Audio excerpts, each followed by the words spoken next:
ಮೂರೇ ಜನ ಬಂದ್ರಿ ಅನ್ಕೊಳ್ಳಿ, ನಿಮ್ಮ ಆಟೋ ಹತ್ಕೊಂಡ್ರು, ಇವ್ರು ಬಂದಿರ್ತಾರಲ್ಲ ಕ್ಯಾನ್ಸಲೇಷನ್ ಫೀ ಹೋಗುತ್ತಲ್ಲ ಇವ್ರಿಗೆ. ಅಲ್ಲಿಂದ ಬಂದಿರ್ತಾರಲ್ಲ ಅವ್ರು ಅವ್ರ ಕ್ಯಾನ್ಸಲೇಷನ್ ಫೀಸ್ ಬಂದಿರಲ್ಲ, 200 ರೂಪಾಯಿ ಬುಕಿಂಗ್ ಬಂತಲ್ಲ ಅಂತ ಬಂದಿರ್ತಾರೆ ಎಲ್ಲಾರು. ಕ್ಯಾನ್ಸಲೇಷನ್ ಅಂತ ಬಂದ್ರೆ ಅದಕ್ಕೆ ಅಂತಾನೆ ಬೆಳಗ್ಗೆಯಿಂದ ಕ್ಯಾನ್ಸಲ್ ಮಾಡ್ಕೊಂಡೆ ದುಡ್ಡು ಮಾಡ್ಕೊಂಡು ಹೋಗ್ಬಿಡೋಣ ಅನ್ಸ್ಬೋದು. 3 ಜನ ಒಟ್ಟಿಗೆ ಬಂದಿರ್ತೀವಿ, ನನ್ನ ಗಾಡಿ ಹಾಕ್ಬಿಟ್ರೆ ಇವ್ರಿಗೆ ಏನಾಗುತ್ತೆ ಅವಾಗ, ಅವ್ರು 4 ಕಿಲೋಮೀಟರ್ ಇಂದ ಬಂದಿರ್ತಾರೆ, ಇವ್ರು 3 ಕಿಲೋಮೀಟರ್ ಇಂದ ಬಂದಿರ್ತಾರೆ. ಪಿಕಪ್ಗೆ ಬಂದ್ಬಿಟ್ಟು ಏನಣ್ಣ ಈಗ ಮಾಡ್ದೆ, ಇವಾಗ ಮುಂದ್ಗಡೆ ಕುತ್ಕೊಂಡಿರೋ ಒಂದೇ ಇಂಟೆನ್ಷನ್ ಮಾಡ್ಬಿಡ್ಬೇಕು, ನನ್ಗೆ 200 ರೂಪಾಯಿ ಬರ್ತದೆ ಅಂತ ಅವಂದು. ಬೆಳಿಗ್ಗೆಯಿಂದ ಸಾಯಂಕಾಲವರೆಗೂ 10 ಬಾಡಿಗೆ ಕ್ಯಾನ್ಸಲ್ ಆದ್ರೆ ನಮ್ ಕ್ಯಾನ್ಸಲೇಷನ್ ಚಾರ್ಜಸ್ ಎಷ್ಟು ಬರುತ್ತೆ ಹೇಳಿ? 10ರಲ್ಲಿ 2 ಬರುತ್ತೆ. ಒಂದು ಕ್ಯಾನ್ಸಲ್ಗೆ 10 ರೂಪಾಯಿ ಬರುತ್ತೆ. ನಾನು 20 ಕಿಲೋಮೀಟರ್ ಹೋಗಿರ್ತೀನಿ, 2 ಕಿಲೋಮೀಟರ್ ಲೆಕ್ಕ ಇಟ್ಕೊಳ್ಳಿ, ಅದಕ್ಕೆ ಫ್ಯೂಲ್ ಎಷ್ಟು ಖರ್ಚಾಗಿರುತ್ತೆ ನನಗೆ?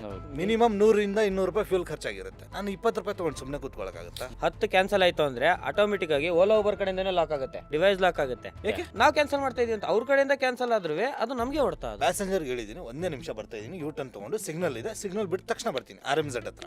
ಅವಳು ಎಕ್ಸ್ಟ್ರಾ ಫೇರ್ ಕೇಳ್ದ ಅಂತ ಕ್ಯಾನ್ಸಲ್ ಮಾಡುದು. ಈ ಬೇರೆ ಬೇರೆ ಭಾಷೆ ಅವ್ರು ಏನ್ ಮಾಡ್ತಾರೆ, ಆಲ್ಮೋಸ್ಟ್ ಇವಾಗ ಒಂದು ಬುಕಿಂಗ್ ಕ್ಯಾನ್ಸಲ್ ಬೇರೆ ಬೇರೆ ಭಾಷೆ ಅಂತಲ್ಲ, ನಂದು ಎಲ್ಲರೂ ಮಾಡ್ತೀವಿ. ಒಬ್ರು ಯಾರೇ ಆಗ್ಲಿ ನನ್ನ ತಪ್ಪಿಂದ ಕ್ಯಾನ್ಸಲ್ ಮಾಡ್ತಾ ಇದೀನಿ ಅಂತ ಹಾಕೊಳ್ಳಲ್ಲ, ಡ್ರೈವರ್ ಮೇಲೆನೆ ಹಾಕೋದು. ಜಾಸ್ತಿ ಕೋಪ ಆಗದೆ ಯಾರು ಕನ್ನಡಿಗರ ಬೇರೆ ಕಡೆಯಿಂದ ಬಂದಾರ. ಮುಖ್ಯವಾಗಿ ಮೆನ್ಷನ್ ಮಾಡ್ಬಿಟ್ಟು ಹೇಳ್ತೀನಿ ನೋಡ್ರಿ, ಹಿಂದಿ ಅವರೇ ರೈಸ್ ಆಗೋದು.